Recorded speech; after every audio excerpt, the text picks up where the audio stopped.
Hello guys, आज हम देखने वाले हैं क्लास 10 इंग्लिश के ट्रिम्प ऑफ सर्जरी चैप्टर की शॉर्ट समरी का पार्ट 2। गाइस, पार्ट 1 में आपने देखा कि ट्रिकी की सर्जरी या फिर उसको हॉस्पिटलाइज्ड कराने के लिए डॉक्टर ने कहा है।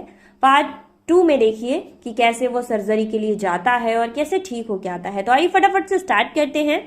मिसेस पम्फ्री को ये सारी बातें क्लियर करने के बाद नरेटर पहुंच जाते हैं उनके घर ट्रिकी को लेने। अब ट्रिकी से बहुत ज्यादा लव करने के कारण मिसेस पम्फ्री बहुत ज्यादा उदास थी, वो रो रही थी। बट इस सब के बावजूद नरेटर एक ब्लैंकेट में ट्रिकी को लपेटते हैं और अपनी कार में रख लेते हैं। मिसेस पम्फ्री पूरे स्टाफ को जगा देती हैं। जितनी भी नौकरानियां थी वो इधर से उधर रश कर रही थी, क्योंकि उन्हें ट्रिपी का सारा सामान कार में रखना था ताकि ट्रिपी को कोई भी दिक्कत ना हो। अब उसके सामान में आता क्या क्या था भाई? उसके सामान में था दिन का बेड अलग, रात का बेड अलग, उसके कुशंस, उसके फेवरेट टॉयज और उसकी रबर रिंग्स, बॉल, ये सारी चीजें। वो एकदम अलबेला सा डॉग था, मतलब एक रिच डॉग भाई, जिसके बहुत ज्यादा नखरे थे। उसका ब्रेकफास्ट बोल, डिनर बोल, लंच बोल, मतलब जिसमें वो फूड खाता था, वो सारे फूड खाने के बोल अलग अलग थे। अब मिस्टर हीरियट को अच्छे से पता था कि इतना सारा सामान उनकी कार में तो आने वाला है नहीं, इसलिए वो ड्राइव करना स्टार्ट कर देते हैं। जो नरेटर थे वो अपनी कार को ड्राइव कर रहे थे, तभी उन्होंने देखा कि जो डॉग की मालकिन थी मिसेस पम्फ्री, वो एक कोट फेंकती हैं कार की तरफ, जो वो रोज पहना करता था, उसका फेवरेट कोट था। और जाते टाइम वो मिरर में देख रहे थे कि उनकी पूरी फैमिली ट्रिकी की वजह से बहुत ज्यादा रो रही थी। ये सारी चीजें देखकर नरेटर भी बहुत ज्यादा उदास हो जाते हैं। वो ट्रिकी को थपथपाते हैं और थपथपाते टाइम ट्रिकी भी रिएक्ट करता है, अपनी टेल को हिलाता है।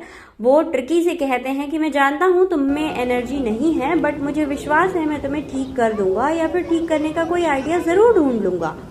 और जैसे ही डॉक्टर और ट्रिकी हॉस्पिटल पहुंचते हैं, हॉस्पिटल के सारे डॉग डॉक्टर के पास आ जाते हैं और वो ट्रिकी को उस ब्लैंकेट से बाहर निकालते हैं। ट्रिकी इतना ज्यादा थका हुआ, इतना ज्यादा कमजोर था कि वो चल भी नहीं पा रहा था। इसके बाद जो नरेटर है वो ट्रिकी के लिए एक बेड बनाते हैं, एक वार्म बॉक्स में, ताकि वो दूसरे डॉग्स के साथ रह सके और उन्हीं के जैसा उसका बेड हो। 2 डेज तक जो नरेटर हैं वो ट्रिकी को ओनली फॉर वाटर देते हैं, केवल पानी देते हैं और कुछ भी नहीं देते।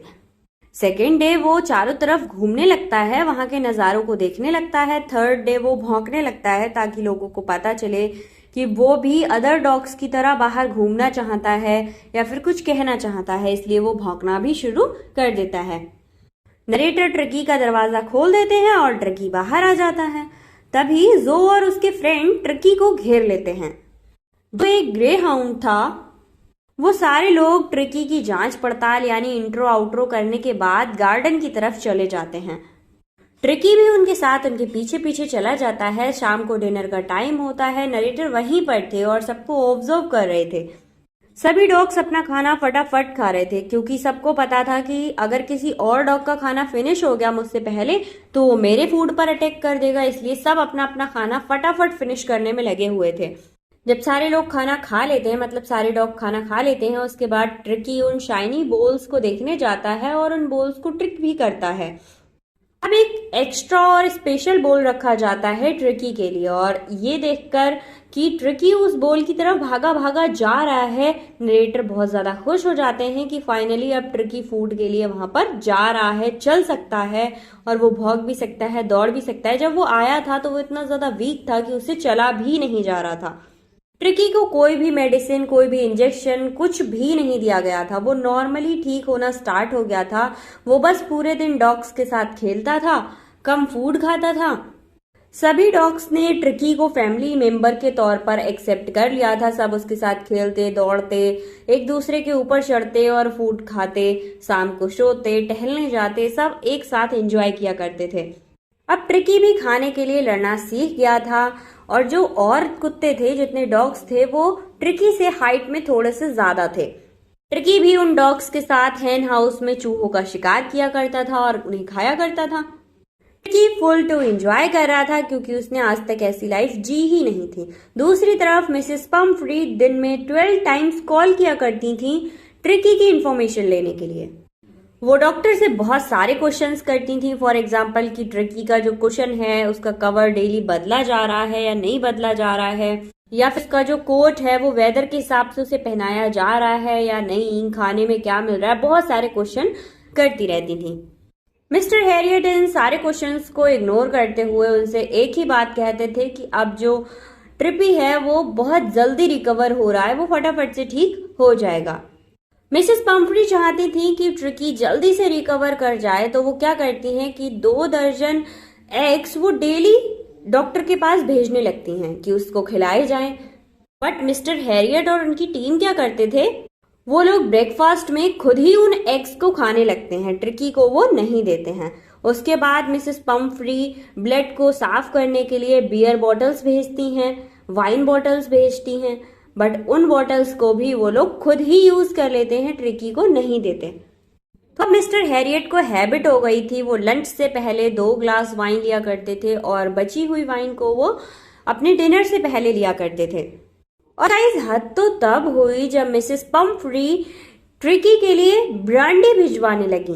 तब नरेटर को समझ नहीं आया कि ये औरत चाहती क्या है, वो अपने डॉग को ब्रांडी पिलाना चाहती है, बट उसको भी वो लोग शेयर करके पी लिया करते थे। उस टाइम मिस्टर हैरियट की जो लाइफ स्टाइल थी वो काफी एंजॉय हो रही थी, क्योंकि ब्रेकफास्ट में वो एग लिया करते थे, बियर, वाइन, विस्की, सारी चीजें उन्हें प्रोवाइड हो रही थी, मौज में उनकी लाइफ कट रही थी। अब ये सारी चीजें उनको लालच देने लगती हैं, अब उन्हें लगता है कि ट्रिकी हमेशा के लिए यहाँ रह जाए। फिर मिस्टर हैरियट को रियलाइज होता है कि मिसेस पंफ्री एक मदर की तरह ट्रिकी का ख्याल रखती हैं, उन्हें कितना ज्यादा स्ट्रगल करना पड़ रहा है ट्रिकी के लिए। इन सारी चीजों को सोचते हुए उन्होंने ट्रिकी को वापस भेजने का फैसला कर लिया था। अब 14 दिन हो चुके थे, ट्रिकी रिकवर कर चुका था, वो रेडी था अपने घर जाने के लिए। मिस्टर हैरियट पंफ्री को कॉल करते हैं, मिसेस पंफ्री को, कि आइए आप अपना डॉग ले जाइए। कुछ ही मिनटों के अंदर एक ब्लैक कलर की बड़ी सी कार उनके गेट के बाहर खड़ी हुई होती है, जिसका दरवाजा उनका एक नौकर खोलता है। उसमें से मिसेस पंफ्री निकलती हैं। वो पीछे गार्डन में गए तो ट्रिकी सारे डॉग्स के बीच में बैठा हुआ था। वो काफी हेल्दी हो गया था, उसका चेस्ट अब ग्राउंड से लगने लगा था, वो एक मस्कुलर डॉग में चेंज हो चुका था। केवल 14 दिनों के अंदर उसकी बॉडी एकदम फिट एंड फाइन हो चुकी थी। और जैसे ही हैरियट उस डॉग को लेकर फ्रंट गेट पर आते हैं, वो अपनी मालकिन को, यानी जो उसकी माँ जैसी मालकिन थी, उनको देखकर तुरंत उनकी गोद में बैठ जाता है, उनके फेस को चाटने लगता है। जो मिस्टर हैरियट हैं और एक जो नौकर था, वो दोनों मिलकर कार में ट्रिकी का सारा सामान रख देते हैं। उसके बाद वो घर की तरफ जाने लगती हैं। ट्रिकी की जो मदर थी यानी मिसेस पंफ्री थी, वो इतनी ज्यादा खुश थी और उनकी आंखों में आंसू थे। वो मिस्टर हैरियट को थैंक यू नहीं कर सकती थी ट्रिकी की जान बचाने के लिए, उनकी आंखों में आंसू भरे हुए थे और वो दिल से थैंक यू कहना चाहती थी ट्रिकी की जान बचाने के लिए। तो यहीं पर हमारा चैप्टर फिनिश हो जाता है। आई होप आपको समझ आया होगा। मिलते हैं नेक्स्ट वीडियो में एक और शॉर्ट समरी के साथ।